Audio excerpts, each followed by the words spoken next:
الحمد لله نحمده ونستعينه ونستغفره ونؤمن به ونتوكل عليه ونعوذ بالله من شرور أنفسنا ومن سيئات أعمالنا من يهده الله فلا مضل له ومن يضلله فلا هادي له ونشهد أن لا إله إلا الله وحده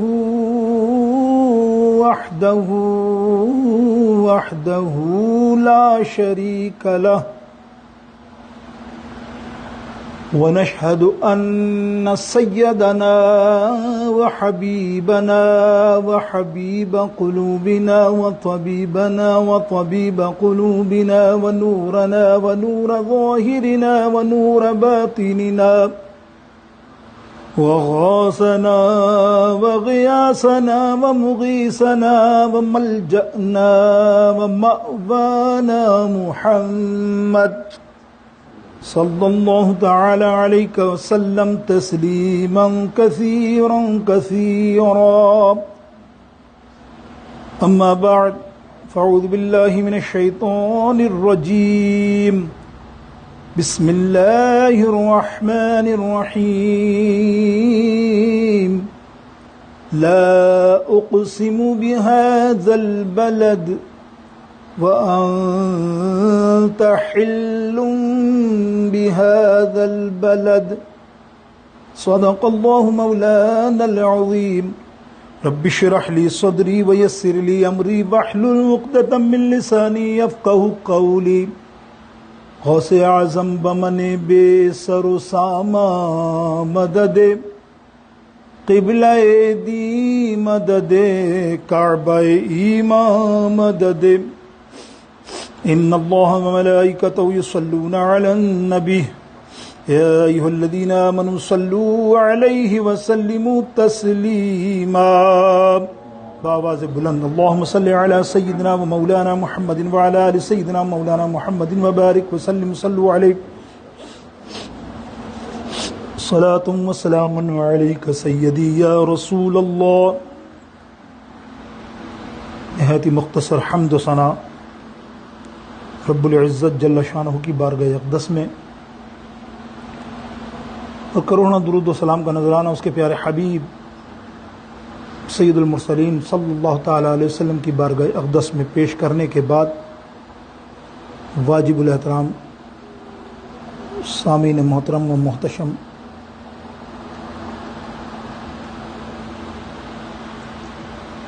پچھلے جمعۃ المبارک ہم نے حج مبارک کی سیر کی اور فضائل اور اس پر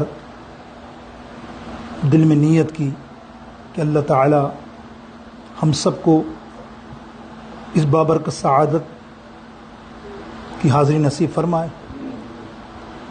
میرے دوستوں، جب حج کر لیتا ہے بندہ تو پھر اس کے دل میں ایک عجیب سی مہک، عجیب سی خوشبو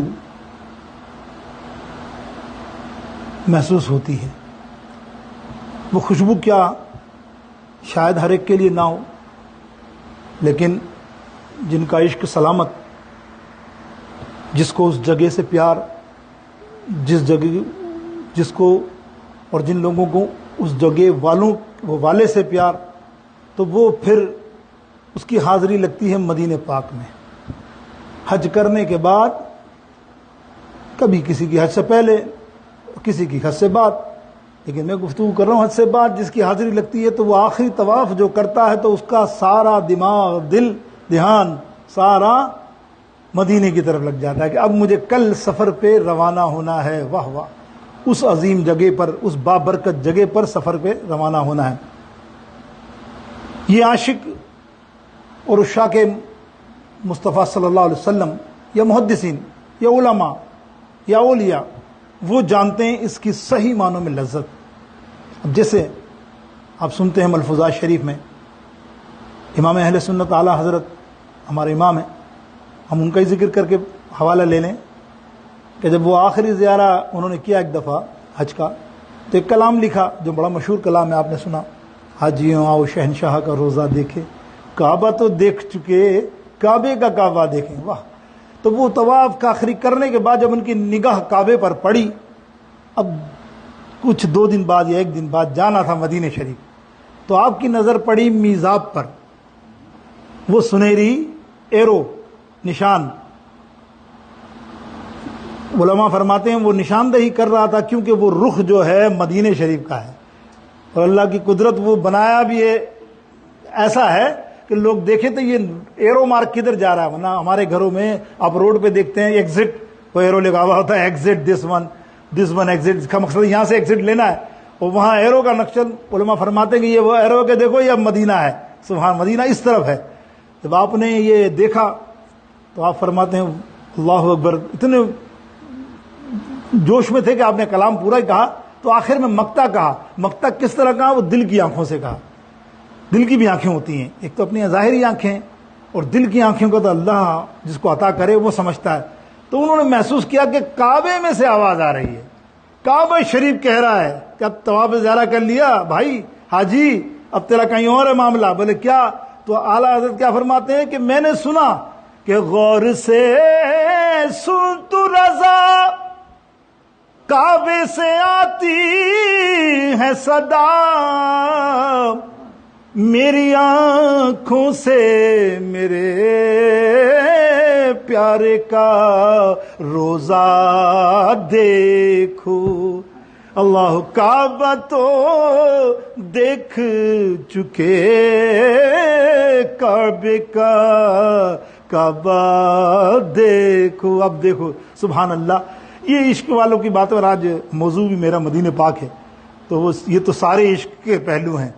کوئی یہ کہے کہ نہیں جناب یہ تو سب کے لیے، سب نہیں، سچ بتا رہا ہوں آپ کو، میرا حسن زن ہے، آپ سمجھے یا نہ سمجھے، ہر کوئی 20 لاکھ کبھی کبھی لاکھوں آدمی مدینہ پاک میں نظر آتے ہیں، لیکن خدا گواہ ہے مدینہ دیکھتا کوئی اور ہے، کوئی دیکھتا ہے جس کو مدینہ راس آتا ہے، ورنہ تو ایسے سرسری جس کی نیت ہی نہیں تھی کہ یار مدینے میں کیا ہے اور وہ ایسے ہی چلا گیا، تو آپ بتاؤ وہ کیا پائے گا؟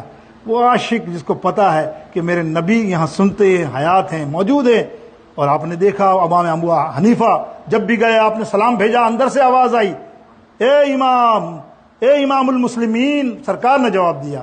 امام کبیر رفاعی نے تمنا کی یا رسول اللہ میں مدینے آ رہا ہوں، میں ہمیشہ آپ کے عشق میں ڈوبا رہتا ہوں، لیکن آج میں اس نیت سے آ رہا ہوں کہ آپ ہاتھ مبارک باہر نکالیں گے میں ہاتھ کو بوسہ دوں گا۔ اور ملفوظات میں پڑھے آپ خلیف خلفائے غوث اعظم کے، وہ فرماتے ہیں ہمارے غوث اعظم بھی موجود تھے اور 500 آدمی اطراف تھے اور ہاتھ نکلا اور بوسہ لیا۔ یہ وہ سرکار علیہ الصلوۃ والسلام کی آرام گاہ ہے، سبحان اللہ، جس کے بارے میں محدثین تحقیق سے بیان کرتے ہیں کہ یہ جگہ جہاں حضور علیہ الصلوۃ والسلام کی آرام گاہ ہے، یہ عرش سے بھی اعلیٰ ہے عرش سے بھی اعلیٰ۔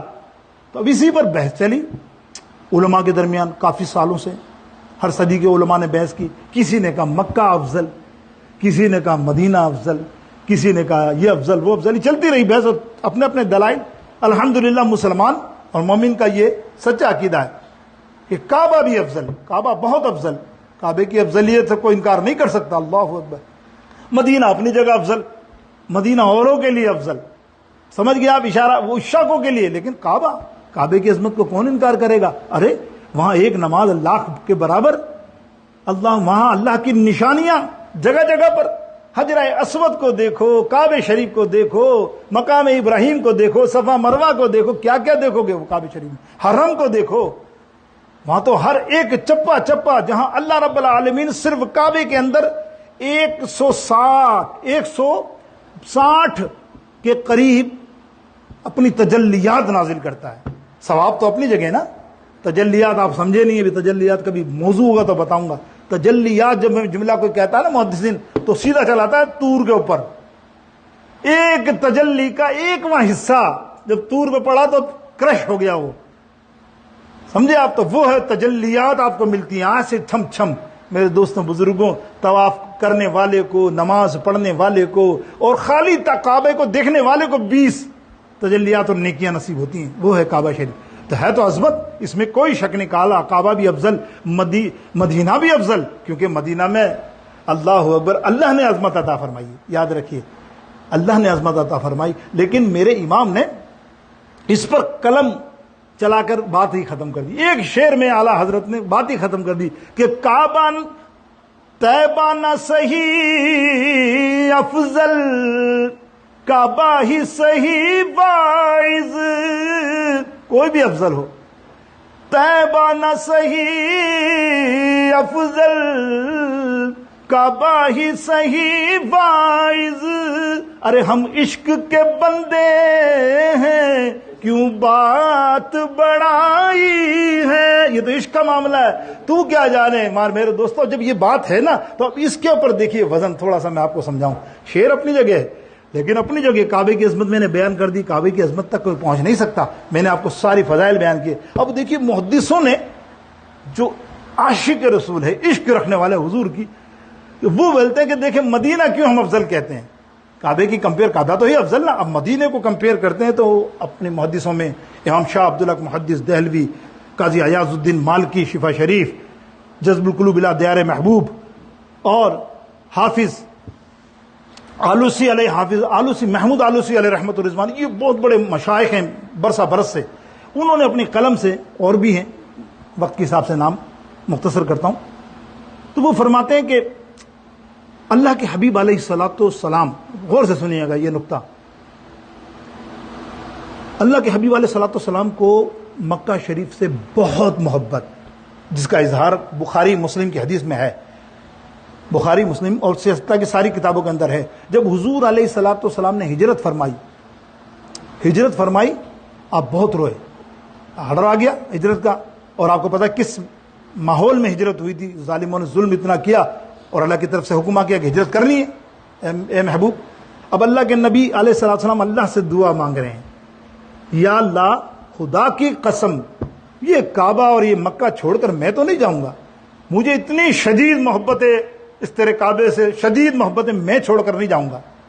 اس لیے یہ بیان کر رہا ہوں بات کہ یہ قرآن کی تفسیر میں بھی ہے. جو میں آیت کریمہ ابھی پڑھوں تو آپ دیکھیے گا بنی اسرائیل کی 79 آیات کے اندر اس کی تفسیر میں مفسروں نے پورا لکھا ہے بات کا کہ اللہ نے کیا فرمایا اپنے حبیب کو کہ تو فکر نہ کر، اب وہ جو مدینہ ہے نا اب وہ مدینہ نہیں رہے گا، کعبے سے بھی دگنی برکتیں وہاں نازل کروں گا. اور کی مدینہ پاک میں کی کہ نہیں کی، سبحان اللہ. تو وہ حضور علیہ الصلوۃ والسلام نے دعا مانگی، یا اللہ کعبہ مجھے بہت پسند ہے، مکہ مجھے بہت پسند ہے، میں چھوڑ کر نہ جاتا. اگر یہ ظالم مجھ پر ظلم، ہم پہ ظلم نہ کرتے تو ہجرت کرنی پڑی، مگر یا اللہ اس کے بدلے، یعنی اللہ کے حبیب کی پسند. دیکھیں نقطہ دیکھیں، اللہ کے حبیب کی پسند کون سی ہے؟ مکہ. اب مکہ افضل کی بات ہو رہی ہے نا، مکہ افضل ہے تو حبیب، اللہ کے حبیب کی پسند ہے. فرماتے ہیں یا اللہ مجھے مکہ بہت پسند ہے، لیکن آج میں تیری بارگاہ اقدس میں دعا کرتا ہوں مجھے وہ شہر عطا فرما جو تجھے سب سے زیادہ محبوب ہے. حدیث کے الفاظ ہیں، سمجھے؟ تجھے زیادہ محبوب پسند ہے. اور آپ نے کیا فرمایا؟ اللہم بارک فی المدینہ تو برکتین. برکت نہیں فرمایا، برکت ایک، برکتین عربی میں جب جمع کا صیغہ ہوتا ہے تو وہ 2 نہیں ہوتا، 3 سے سٹارٹ ہوتا ہے. تو اب کیا بتایا آپ نے کہ اللہ مدینہ پاک میں ایک نہیں، جتنی کعبے میں ہیں، اللہ ابراہیم علیہ السلام نے دعا مانگی جتنی برکتوں کی، اس سے 3 گنا برکتیں کہاں عطا فرما؟ مدینہ پاک میں. اور اللہ نے یہ دعا قبول کی اور اللہ نے فرمایا ہے محبوب وَقُلْ رَبِّ ادْخِلْنِي مُدْخَلَ صِدْقٍ وَأَخْرِجْنِي مُخْرَجَ صِدْقٍ وَاجْعَلْنِي مِن لَّدُنكَ سُلْطَانًا نَّصِيرًا. اللہ اکبر. اللہ نے فرما دیا محبوب اب جاؤ تو سری، بظاہر وہ بیماری کا گڑھ ہے، جب تم پہنچو گے تو شفا والا بن جائے گا.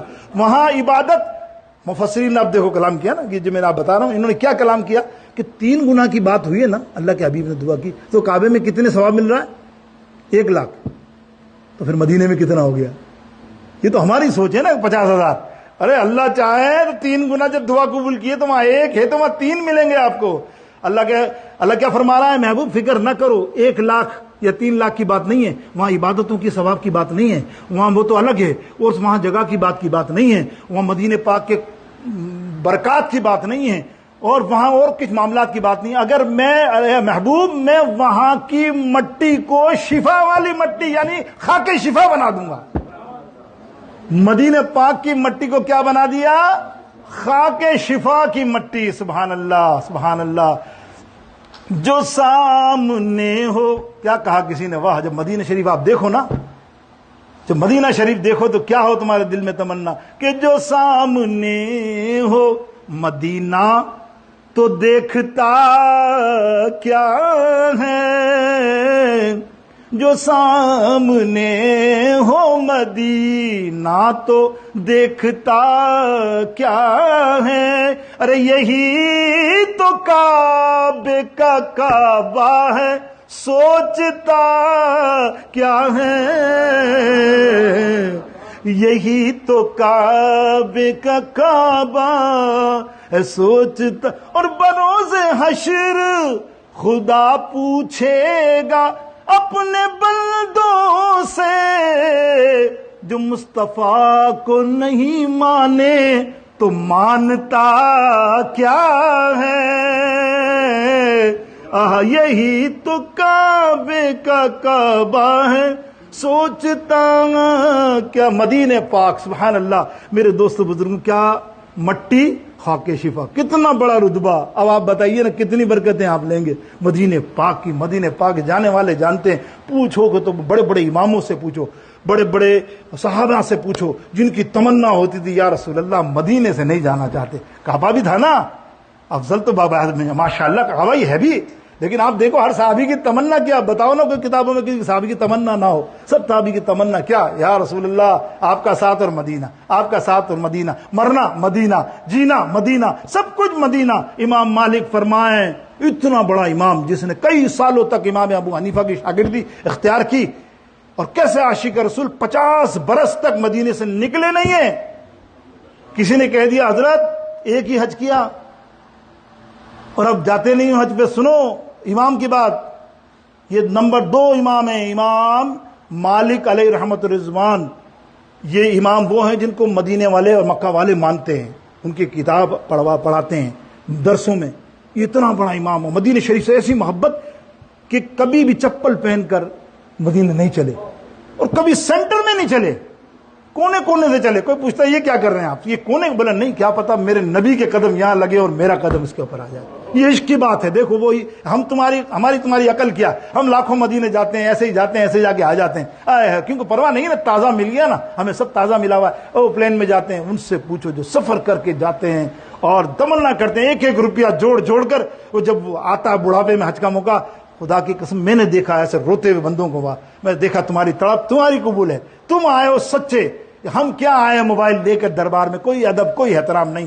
ارے جبریل علیہ السلام باب جبریل سے آگے نہیں بڑھتے تھے، محدثین لکھتے ہیں کانپ جاتے تھے جبریل علیہ السلام، پوچھا یا جبریل اب آگے جا کے سر نہیں، یہی تک، کیا پتا میری آواز بلند ہو باب جبریل سے اور اللہ ساری نیکیوں کو زیرو کر دے۔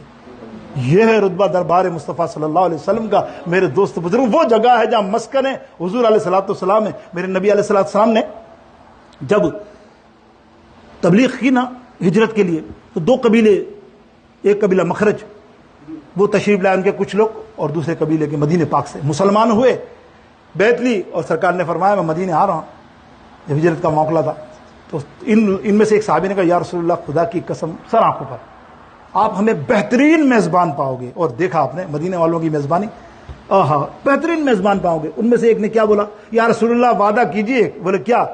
بولے پھر ہمیں چھوڑ کر نہ جائیے گا، کیونکہ مکہ تو آپ کو پسند ہے، آپ کو پیارا ہے، ہو سکتا ہے کچھ عرصہ رہ کر پھر آپ بولو مجھے مکہ جانا ہے۔ یا بولا خدا کی قسم فرمایا اے مدینے والوں، اب میں نے ارادہ کر لیا یہ اب میرا شہر نہیں، اللہ کا پیارا شہر ہے، اب میں وہیں رہوں گا، مسکن بھی میرا وہیں ہوگا، مدفن بھی میرا وہیں ہوگا۔ یہ ہے مدینہ پاک۔ میرے دوستو بزرگوں، مدینہ پاک کی مٹی، میں کہہ رہا تھا مدینہ پاک کی مٹی شفا۔ آئیے حدیث سے سنتے ہیں، کیوں ثابت بھی تو ہو۔ آئیے مسلم شریف کی اور بخاری کی مشکات شریف کی مطلقاً بتا رہا ہوں، حدیث موجود ہے بخاری شریف مشکات میں کہ حضور علیہ السلام کی عادت شریفہ ہوتی جب بھی سفر سے واپس آتے، مے بی ان غزوہ اور اینی تھنگ، مے بی کوئی اور سفر ہو، جب مدینہ شریف کے 1 مائل یا اس کے آس پاس قریب بیٹھتے تو گھوڑے کو تیز دوڑاتے. صحابہ کہتے سرکار کو کیا ہوا اچانک اتنی تیز؟ سیدھے مدینہ پاک آ کر بارڈر پہ روک لیتے، پھر سکون سے چلتے. ایک دن عرض کی یا رسول اللہ یہ سمجھ میں نہیں آ رہا. بولے تمہیں نہیں پتا کتنی برکتیں ہیں شہر میں، میں اتنی دور ہوتا ہوں مجھے لگتا ہے جلدی پہنچوں اس شہر کے اندر. اللہ کہ مدینے جا کے نکلنا نہ شہر سے باہر، خدا نہ خواستہ یہ زندگی وفا نہ کرے. کیا پتا زندگی کسی کی وفا نہ کرے، یہ مدینے میں کیا معاملہ ہے. اب وہ حضور علیہ السلام کی حدیث پاک، ایک دن اسی طرح سفر پر آپ آئے اور آپ نے گھوڑا تیز دوڑایا، سب نے دوڑایا ساتھ ساتھ. صحابہ قصبہ سے آئے تھے اور جیسے ہی مدینے کے قریب پہنچے تو وہاں آندھی آ رہی تھی، مٹی کی طوفان، اتنی مٹی کہ صحابہ نے دیکھا تو اپنے امامے کو منہ پہ چہروں پہ باندھ لیا، آنکھیں نظر آئیں تاکہ یہ مٹی، مدینے کی مٹی شفا. سنو یہ حدیث کوٹ کر رہا ہوں کہ مٹی اڑ کر ہماری آنکھوں پہ، چہروں پہ، منہ میں نہ چلی جائے. نبی علیہ السلام نے ایک دیکھا اور دور سے چلایا صحابہ کو، اے صحابیو یہ کیا کرتے ہو؟ بولے یا رسول اللہ مٹی. بولا منہ سے اٹھاؤ کپڑا. سب نے کپڑا اتارا. فرمایا جانتے ہو یہ مٹی کون سی مٹی ہے؟ اللہ نے اس مٹی میں ہزاروں شفا رکھی ہے، اگر یہ تمہارے جسم میں چلی گئی تم صحتیاب ہو جاؤ گے. یہ ہے مدینے کی مٹی، خدا تجھ کو رکھے مدینے کی دہلیز پہ اللہ تعالیٰ. یہ میرے دوستوں بزرگوں کیا بات ہے، کیا بات ہے. وہ درد کی دوا ہے، وہ زخموں کا مرہم ہے کہ ٹھنڈی ٹھنڈی ہوا مدینے دی، مہکی مہکی فضا مدینے دی. اگر تم میں کوئی بیماری ہے سیدھے مدینے پاک چلے جاؤ. اگر برابا وقت نہیں ہے ورنہ میں تمہیں بتاتا کہ کتنی شفائیں وہاں بیر کنووں میں رکھی ہے. 22 کنویں ہیں وہاں پانی کے، کس کس میں کیا کیا کیا شفا ہے، ایک ایک کر کے کبھی بیان کروں گا انشاءاللہ. دیکھیے گا آپ یہ بیر کیا چیز ہے. اور مدینے کی ابھی نشانیاں کچھ بتا دوں گا شاید ٹائم ہوگا تو، کہ مدینے میں جنت کی نشانیاں ہیں. میرے دوستو بزرگوں یہ وہ مٹی ہے کہ بہکی مہکی ہوا مدینے میں، اور میرے زخمانو دل دے دردانو. میرے زخم، میرے دل کے درد کیا ہوتا ہے؟ میرے زخمانو دل دے دردانو، راس آئی دوا مدینے دی، راس آئی دوا مدینے. مدینہ مدینہ مدینہ. سبحان اللہ. میرے دوستو یہ تو میں مختصر مٹی پہ کر چکا آپ کو بات کہ خاک شفا ہے. آؤ نا یار. قدم کی بات جب میں نے کی، قرآن پاک کی آیات پڑھی، اللہ تعالیٰ نے شرف فرماتا ہے لا اقسم بہذا البلد. اے محبوب قسم ہے، 3 قسمیں کھائی ہیں اللہ تعالیٰ نے اس سورہ پاک میں بلد میں، کہ اے محبوب قسم ہے اس جگہ کی جہاں تیرے قدم پڑے. حالانکہ مطلقاً یہ مکی صورت ہے، مکے کا علماء کرام بیشتر یہی فرماتے ہیں کہ مکہ، اور بیشتر میں نے کہا صاحب عشق فرماتے ہیں مکہ نہیں. اگر مکہ ہوتا تو اللہ فرماتا لا اقسم بہذا المکہ، مکہ ہی ڈائریکٹ ہو جاتا. نہیں، جہاں محبوب کے قدم پڑے. اب 53 سال مکہ میں تو 10 سال مدینے میں، پھر مدینہ تو ایسا کہ وہیں قدم ہی پڑے رہے. حضور تو وہیں رہائش ہی کرتے رہے. حضور نے قیامت تک وہیں رہنا ہے کہ نہیں؟ تو پھر اس جگہ کا معاملہ کیا ہوگا. یہاں قلم استعمال کیا میرے دوستوں میں. قدم کیسے؟ قدم دیکھ کیسے؟ ریاض الجنہ، جنت کا ٹکڑا. جانتے ہیں آپ، سب جانتے ہیں. یہ ایک نہیں ہے الحمدللہ، ٹائم نہیں ہے ورنہ میں 7 سے 8 نشانیاں آپ کو بتاتا جو جنتی ہیں مدینہ شریف. جنتی سرکار نے فرمایا. لیکن آئیے 2-3 جو نئی چیز نہیں ہوگی تو آپ کو بتاؤں گا. ایک نئی چیز بھی آپ کو شاید یا 2 نئی چیز آپ کو مل جائے، باقی آپ کو پتا ہوگا، علم ہوگا. آئیے، پہلی ریاض الجنہ، دوسری جنت البقیع، جنت والا قبرستان، تیسری جنتی پہاڑ احد. ٹھیک ہے، یہاں تک تو آپ نے سنا ہوگا. اب آپ کو میں سناؤں گا جنتی کھجور، اور پھر میں سناؤں گا جنتی کنواں جس کا نام ہے عریس، اور ایک اور کنواں ہے جو وہاں کا ہے ہی نہیں. مودی سے فرماتے ہیں کہاں کا ہے، اور کبھی زندگی بھی تو ذکر کر کے بتاؤں گا کہ وہ ذکری کا اللہ نے کیسا دیا ہے وہ کنواں. یہ جنت کی نشانیاں ہیں. آئیے جنت ریاض الجنہ. ریاض الجنہ کیا ہے؟ ریاض الجنہ حضور کے تشریف آوری سے پہلے استبل تھا. یہاں کفار گھوڑے باندھتے تھے پورا ایریا.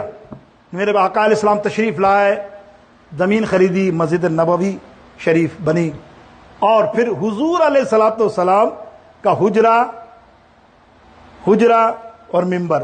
میرے آقا علیہ السلام فرماتے قال رسول اللہ صلی اللہ تعالی علیہ وسلم ما بین بیتی ممبر روضۃ من ریاض الجنہ، میرے حجرے اور ممبر تک جتنا ٹکڑا ہے یہ جنت کے باغوں میں سے ایک باغ ہے. حضور علیہ السلام تشریف لے جائیں گے تو جب قیامت برپا ہوگی یہ پورا ٹکڑا جنت میں رکھ دیا جائے گا جہاں تم نے میں نے نمازیں پڑھی. اے ہے تمنا کرتے ہیں بڑے بڑے کہ اس ریاض الجنہ میں ہم کریں. ہمارے ایک استاد محترم تھے، بلکہ دادا استاد تھے، اپنی کتاب میں لکھتے ہیں میں نمبر لگا میرا پڑھ لی تو میں باہر نکلا تو میرے دماغ میں چل رہی تھی بات، یا رسول، میں نے کہا یا اللہ تو نے مدینہ صرف ایک ہی ٹکڑا جنت کا بنایا، میرے نبی کے قدم. اب بتائیے ریاض الجنہ بنا کیسا؟ اللہ کے حبیب نے جب نماز شروع کی 5 وقتی جماعت کے ساتھ تو آپ حجرے سے نکلتے، قدم لاتے، ممبر پہ آتے، ہے نا؟ ایسا ہی ہوتا ہے نا نماز پڑھنے. 5 ٹائم آیا. ایک دن سرکار اللہ رب العالمین نے جبریل کو ارشاد فرمایا جاؤ محبوب کو فرماؤ کچھ. جبریل آیا، فرمایا یا رسول اللہ، اللہ فرماتا ہے آپ 5 وقت جو قدم لے کر آتے ہیں نا، اللہ فرماتا ہے اب اس کو کوئی نشانی بنانی ہے، یہ قدم ایسے نہیں ہونا چاہیے. بولے کیا؟ بس آج سے یہ جنت کا ٹکڑا ہے. وہ ریاض الجنہ جنت سے نہیں آیا حضرات، سن لیجئے، کہیں کہہ دو کہ فتویٰ لگا دو، کہیں پڑھا ہے میں نے، یہ جنت سے نہیں آیا ہے، یہ میرے نبی کے قدم لگے ہیں. ارے میرے نبی کے قدم کیسے؟ میرے استاد فرماتے ہیں میں یہ سوچتا جا رہا تھا کہ میرے نبی کے قدم تو پورے مدینے میں لگے ہیں، تو مدینہ جنت ہونا چاہیے، چلو یہ جنت ہونا چاہیے، وہ جنت ہو، یہی ٹکڑا. لوگ سمجھتے ہیں کہ ریاض الجنہ. باہر نکلا تو ایک بوڑھی عورت مستانی سی تھی، بیٹھی ہوئی کچھ کھا رہی تھی. مجھے کہتی او مولانا تھال. مولانا ادھر تیرے دماغ میں بڑا خیال تو الٹا سیدھا آ رہا ہے. میں نے کہا مدینے کی بوڑھی عورت مستانی کیا کہے گی؟ بولا سن، تو سوچتا ہے وہی ٹکڑا جنت ہے؟ نو، کل مدینۃ الجنہ، پورا مدینہ ہی جنت ہے. سبحان اللہ. میرے دوست بزرگوں، اس لیے اب بولے میں آگے گیا جنت البقیع کی طرف تو ایک عربی بوڑھا وہاں کھڑا ہوا تھا، تو مجھے دل میں ہوا کہ آزماؤں یہ ہے کون، اپنا ہے کہ غیر. وہاں تو ایسے ہوتا نا. تو میں نے کہا حضرت نے میرے وہاں جا کے پوچھا اس سے، بولے یہ کیا ہے؟ بولے یہ جنت البقیع ہے، جنت البقیع. تو میں نے کہا یار جنت البقیع نہیں ہے، یہ تو قبرستان ہے. ہمارے یہاں ہمارے ملک میں قبرستان ہوتا ہے. میں نے چھیڑا اس کو کہ دیکھو اس کے اندر ہے کیا. اندر چیک کرتے نا، الحمدللہ ہم رمضان میں جاتے ہیں بڑا چیک کرتے ہیں. اور میں نے ایسے ایسے لوگوں کے یہاں میلاد میں گیا ہوں کہ وہاں درود و سلام اور نعت شریف کی محفل ہوتی ہے، ہم نہیں منا سکتے. اتنا احترام کے ساتھ ہمارے یہاں تو اٹھ رہا ہے، چائے پی رہا ہے، دودھ پی رہا ہے، باتیں کر رہا ہے اور محفل چل رہی. ان کو میں نے دیکھا، واہ حق ہے ان کا، ایسی محفل کرتے تھے، ایسے سننی ہے وہاں. لیکن ظاہر ہے سامنے نہیں آتے کسی وجہ سے، لیکن ہیں ہم دیکھتے ہیں رمضان میں ملاقات کرتے، اس طرح ہی ہم بھی آزماتے ہیں. ان سے پڑھ کے کبھی قصیدہ پڑھ لیا تو وہ چونک جاتے ہیں، اچھا پورا سناؤ، ہم سناتے ہیں. پھر ہم ہمیں دعوت دیتے ہیں تم آؤ ہمارے یہاں پڑھنا، یہ کرنا. تو اس طرح تعلقات بنتے ہیں. تو وہ بندے سے کہہ رہے ہیں یہ تو ہمارے یہاں قبرستان ہے، تم کہتے ہو جنت البقیع. اب وہ کہتا ہے بندہ او پاکستانی، تھا تو یہ بھی قبرستان. جب سے ہمارا نبی صلی اللہ تعالی علیہ وسلم کے قدم ادھر پڑے ہیں یہ جنت البقیع بن گیا، جنت کا قبرستان بن گیا. آج اعتراض کرو کہ جنت البقیع کیسے؟ ارے جہاں عثمان غنی، انشاءاللہ نیکسٹ ویک ہمارا عشرہ عثمان غنی کا ہے، عثمان غنی جہاں مدفن ہو، جن کو سرکار نے 2 بشارتیں جنت کی دی ہو، لے کے بیٹھا ہوا. ارے ان کو تو ان کی بات تو ورا الورا. جہاں جنت کی شہزادی مدفن ہو، سیدہ کائنات سیدہ فاطمہ الزہرا، میرے دوستو فاطمہ الزہرا جہاں مدفن ہو اس جنت البقیع میں، تو اس کو تم اعتراض کرتے ہو کہ جنت البقیع کیسے؟ تمہارا تو باپ بھی سیدنا فاطمہ کی اجازت کے بغیر جنت میں جا نہیں سکتا. مسئلہ اب بولو کیا کیسے؟ سنو، کوئی شخص یہ بھائی مجھے اپنی جیب سے ہدیہ 500 روپے 100 روپے دے کے دے دیں، مجھے دے دیں، ٹھیک ہے تو ان کے نا ہے، ان کے انہوں نے کہا حضرت آپ کو نظر کیا، میں نے لے لی جیب میں رکھ لی. چلو ہوتا ہے بہت صحیح بھی دیتے محبت کے ساتھ. ایک صاحب نے مجھے 100 روپے دیے، آپ کے سامنے شکریہ ادا کر رہا ہوں غائبانہ، ماشاءاللہ اللہ تعالیٰ ان کو جزا دے. تو وہ میرے ہوئے نا. اب وہ تھوڑی ایک ہفتے کے بعد بولے گا شاہ صاحب وہ واپس دے دو، میں نے دیے نا غلط. ہو سکتا ہے بھائی، پاسبل ہے. اصولی طور پہ تو ویسے اگر وہ مجبور ہے تو وہ مانگ لے، لیکن ویسے تو حق میرا ہو گیا نا. اب میں دوں گا نہیں دوں. اب آپ بتائیے اللہ نے جن کو جنت جن کے نام کر دی، امام علی مقام امام حسین کو جنت کا شہزادہ بنا دیا ہے، سردار بنا دیا. اب تمہارے پاس ہے جس کو ملکہ اور کوئن بنا دیا سیدہ فاطمہ الزہرا کو، تو ظاہر اب ان کی وہیں چلے گی نا. تو سرکار کو جب جنت کا مالک بنایا تو سرکار نے فرمایا تو بھی جنتی، تو بھی جنتی، تو بھی جنتی، تو بھی جنتی. تو میرے دوستوں مجھے دیکھا آپ نے اختیار، تو وہ جنت البقیع. اب آئیے دو اور چیزیں آپ کی نظر کروں، نئی چیز. ایک مرتبہ اس میں دو حدیثیں ہیں، ایک حدیث چھوڑ رہا ہوں، وہ تو کیا حدیث ہے، آئے ہائے، لیکن تھوڑی سی طویل ہے، 15-20 منٹ لگ جائیں خام خائیں، لیکن کیا حدیث ہے. میری زندگی رہی تو میں آپ کو وہ ضرور سناؤں گا. اس کھجور کے بارے میں، اس کھجور کے بارے میں ضرور بتاؤں گا آپ کو، جو حضور علیہ السلام نے اس کو اپنا نام دیا. اور وہ لگتے ہیں قلم، کتنی کھجوریں ہیں ماشاءاللہ، لیکن ایک کھجور جس کی بات کرنی ہے جو جنت کی ہے. سرکار علیہ السلام نے فرمایا، حضرت مولا علی کے ساتھ جا رہے ہیں، سبحان اللہ، حضرت علی رضی اللہ تعالیٰ عنہ کے ساتھ جا رہے ہیں. سرکار ایک کھجور کے باغ سے گزرے تو ایک کھجور کو دیکھ کر فرمایا، علی تم جانتے ہو یہ کھجور کون سی ہے؟ بولے یا رسول اللہ واللہ اعلم. بولے ہذہ الاجوا فی الجنتی، یہ جنت کی کھجوروں میں سے ایک کھجور ہے اجوا. ہے نا اجوا؟ آپ کی شان سنی آپ نے اجوا کی، پورا آدھا گھنٹہ لے لوں میں اجوا کی، صرف اجوا کی شان. صرف ایک بات سناتا ہوں. اللہ کے حبیب علیہ السلام فرماتے ہیں یہ اجوا کھجور ایسی ہے کہ کوئی سورج نکلنے کے بعد صبح 7 دانے اس کے کھائے تو اس کو مغرب کے سورج ڈوبنے تک نہ کوئی زہر اثر کرے گا، نہ کوئی جادو، نہ کوئی ٹونا. یہ میرے آقا کا فرمان ہے، حق ہے میرے دوستوں بزرگوں. میں آقا فرمانے میں کیا بیان کر رہا ہوں؟ مدینے پاک کی جنتیں. اور ایک ہے کنواں عریس، وہ تھا کڑوا ترین. اس نے سرکار سے کمپلین کی تو سرکار نے کہا میں آؤں گا. حضرت موسیٰ بن عشری راوی ہیں رضی اللہ تعالیٰ عنہ، فرماتے ہیں میں اور سرکار چلے، حضور علیہ السلام کنویں کے پاس گئے، آپ نے اپنی تہمت کو اوپر کیا، فرمایا پانی نکال. ڈول میں پانی نکالا، حضور نے اپنا لعاب دہن اس کے اندر ڈالا. اتنا کڑوا پانی تھا پہلے. آپ نے کہا اب یہ پانی کنویں میں ڈال دے. جب پانی کنویں میں ڈالا اور نکالا تو ایسا میٹھا جیسے شہد سے بھی زیادہ. محدثین فرماتے یہ جنت کا پانی. یہ جنت کیوں؟ یہ لمبی بحث ہے، چلو ایک مختصر ٹچ دیتا ہوں آپ کو. جنت کی نہریں بنائی نا، آج سے 800 برس پہلے کے امام کی ریسرچ. جنت کی نہریں بنائی تو سرکار علیہ الصلوۃ والسلام اول خلق من نوری، اللہ نے اللہ کے حبیب کے نور کو سب سے پہلے پیدا فرمایا، اس کے بعد مخلوق. یاد رکھنا اللہ کے حبیب کے لعاب دہن سے جنت کی نہریں بنی ہیں. اب جہاں یہ لعاب گر جائے تو وہ جنتی ہوا کہ نہیں ہوا؟ میرے دوستو یہ نشانی ہے. آئیے آپ آگے چلتے ہیں آخر کے اندر. مختصر میں نے کیا ابھی تو، یہ تو میں نے کہا نا آپ کو 7 سے 8 نشانی اور بھی بتاتا آپ کو. لیکن اب سنیے، ایک تمنا تو ہے نا میری بھی آپ کی کہ مدینے پاک میں مرنے کی تمنا. آج ہم دعا کرتے ہیں پھر مدینے پہنچیں کہ یا اللہ ہمارا مدفن مدینے میں عطا فرما، اے اللہ ہمیں مدینہ نصیب فرما. میرے آقا علیہ السلام فرماتے ہیں جو مدینے شریف میں مرا، وفات پایا، ایمان والا، شرط یہ ایمان والا، بے ایمان نہیں. بے ایمانوں کی بڑی بڑی کوالٹی ہیں آپ سمجھتے ہیں. ایک مسلمان ہی ایمان والے نہیں ہوتے، خالی مسلمان ہوگا تو ایمان والا. نبی کا بغض رکھ کے کائے کا ایمان ہو سکتا ہے؟ شرط یہ حضور کی محبت ہے تو ایمان والا ہے. سچی بات تو یہی ہمارا ایمان ہونا چاہیے. ایمان والا اگر کوئی مدینے پاک میں وصال کرتا ہے، انتقال کرتا ہے، سرکار فرماتے ہیں میرے پر اس کی شفاعت واجب ہو گئی. اور پھر فرمایا من زار قبری وجبت لہو شفاعتی، جس نے میری قبر کی زیارت کی اس نے میری شفاعت حاصل کر لی. آئے ہائے، مدینے پاک میں حضور علیہ السلام کے روزے کو حاضری دینا، مدینے پاک میں رہنا اور پھر وہیں نکل جانا. میرے دوستوں میں نے بتائی تھی آپ کو شفاعت کے حشر کے موقع کی باتیں کہ کس طرح سے وہاں کی شفاعت ہوگی. جب یہ تمنا ہو، یہ میری تمہاری تمنا نہیں ہے، ہماری کوئی حیثیت نہیں ہے. آؤ نا خلیفہ دوم سے پوچھیں سیدنا عمر فاروق کیا دعا کر رہے ہیں. ایک غزوہ سے واپس آئے اور آ کے دعا کر رہے ہیں یا اللہ میں غزوہ میں لڑا، بہت لڑا، سب لڑا، کتنی غزوات لڑی، لیکن یا اللہ تیرے سے ایک دعا ہے. اللہ سے دعا کیا فرمانے؟ یا اللہ میری موت مدینے میں ہونی چاہیے. عمر فاروق میری موت مدینے میں ہونی چاہیے، لیکن مدینے میں ایسی موت نہیں. یا اللہ میں تیرے سے دعا کرتا ہوں اگر عمر نے کچھ کیا ہے تو یا اللہ اس کو شہادت بھی مدینے میں نصیب فرما. اب بتائیے یہ کیسے پاسبل ہو؟ یہ کیسے پاسبل ہو شہادت؟ جنگ تو ہوتی نہیں مدینے میں. دیکھا آپ نے ہسٹری پڑھی ہے نا. اور عمر فاروق کے بعد تو جنگ کا تصور نہیں ہے کہ مدینے میں ہو. وہاں تو یہ آگے ہی بڑھے جا رہے ہیں. ہر روز آئے گا ذکر انشاءاللہ 2 جمعے کے بعد. اب یہ جمعے وہی ہیں، اس لیے ذکر حوالے دے رہا ہوں تھوڑا سا.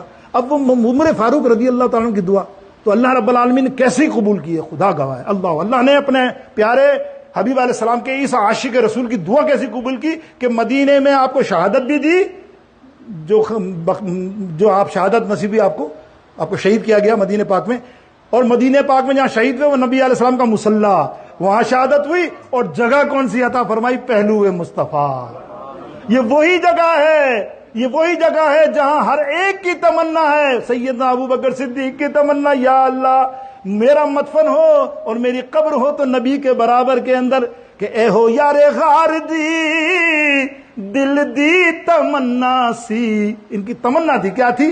اے ہو یار غار دی دل دی تمنا سی، یار نال یار دا مزار ہونا چاہیدا، یار نال یار دا مزار ہونا چاہیدا۔ یہ ہے افضل البشر بعد الانبیاء سیدنا صدیق اکبر کی تمنا کہ میں مدینے میں مروں اور میرا مدفن کب ہو، میرا دفن کہاں ہو؟ حضور کے پہلو میں۔ اور اللہ نے کیسی قبول کی، دیکھا آپ نے؟ یہ تو یہ ہے کہ آج ہم بھی دعا کریں مرنے کی، اللہ اور مدینہ پاک میں میرے دوستوں، کہ طیبہ میں مر کے ٹھنڈے، اعلیٰ حضرت فرماتے ہیں سنو، میرے نبی نے وعدہ کیا ہے جو مدینے میں مرے گا اس کی شفاعت مجھ پہ واجب ہے۔ تو میرے امام اہل سنت کہتے ہیں کہ طیبہ میں مر کے ٹھنڈے چلے جاؤ، آنکھیں بند کر کے چلے جاؤ، اور وہاں طیبہ میں ٹھنڈے مر کے چلے جاؤ آنکھیں بند، سیدھی سڑک یہ راہ شفاعت نگر کی ہے شفاعت۔ میرے دوستو بزرگوں، آپ اور میں دعا کریں اللہ رب العالمین ہمارا مدینے میں مدفن بناتا فرمائے، ہمارے ایمان کو اللہ تعالی حفاظت فرمائے، ایمان سے اس دنیا میں رکھے، اور مدینہ پاک میں موت نصیب فرمائے۔ میرے دوستو، ایک شعر پڑھتے پڑھتے اتنا اچھا شعر اعلیٰ برادر اعلیٰ حضرت امام حسن زن اور حسن قلم، کیا پائے گا شعر کا کہ قلم توڑ دیا، سمجھو یہ شعر میں قلم توڑ دیا کہ کون کہتا ہے کہ جنت خلد جنت، یعنی کہ فرمایا کہ ان کے در پر، سنو موت کی تمنا کی ہے مدینے کی تو سنو، ان کے در پر موت آئے تو جی جاؤں حسن، ان کے در پر موت آ جائے تو جی جاؤں حسن، ان کے در سے دور رہ کر زندگی اچھی نہیں، ان کے در سے دور رہ کر زندگی اچھی نہیں۔ اللہم آمین۔ اللہ تعالیٰ مجھے اور آپ سب کو جو پڑھا قبول فرمائے، غلطی اور معاف فرما دے۔ ہم نے تمنا کی ہے، سب نے، جس نے بھی کی ہے، میں نہیں کہتا کہ سب نے کی ہے، ہر ایک کا عشق اپنی جگہ پہ ہے۔ میں تمنا کرتا ہوں میرے ساتھ جس نے بھی کی، اللہ سب کو مدینہ نصیب بھی فرما اور ہمیشہ کے لیے بھی نصیب فرما۔ وآخر دعوانا الحمدللہ رب العالمین۔